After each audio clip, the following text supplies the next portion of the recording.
অনেক দিন থেকে বাড়িতে বলছিল যে নারকেল পিঠে খাবো, নারকেল পিঠে খাবো। তাই বাজার থেকে আজকে একটা নারকেল নিয়ে এলাম।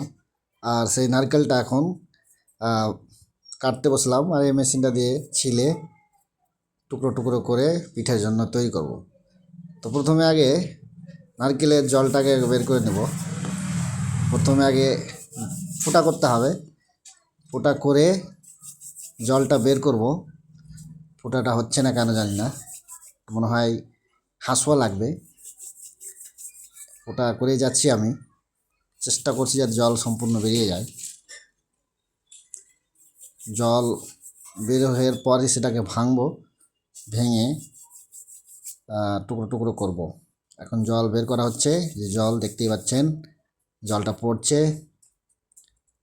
জলটা খাওয়ার মতো লাগছে না, জলটা খাওয়া যাবে না, কেমন একটা মানে গন্ধ আসছে।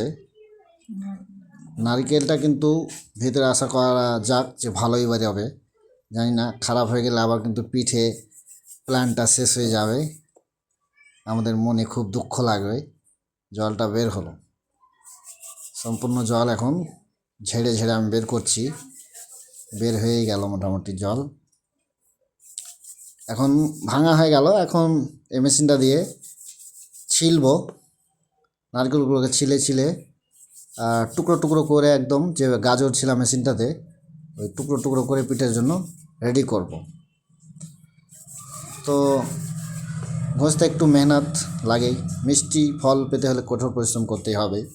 তাই আমি এই নারকেলগুলোকে ছিলতে শুরু করলাম, ছোটো ছোটো যাতে টুকরো টুকরো হয়ে যায়। টুকরো টুকরো হয়ে গেলেই সেটাকে পিঠে দিয়ে তৈরি করা। নারকেল আমি ছিঁড়েই যাচ্ছি,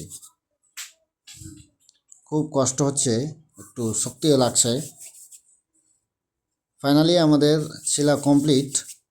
এখন এটা পিঠার জন্য তৈরি করার জন্য রেডি। আজকে কিন্তু মজা করে শীতের সময় পিঠে খাওয়া হবে।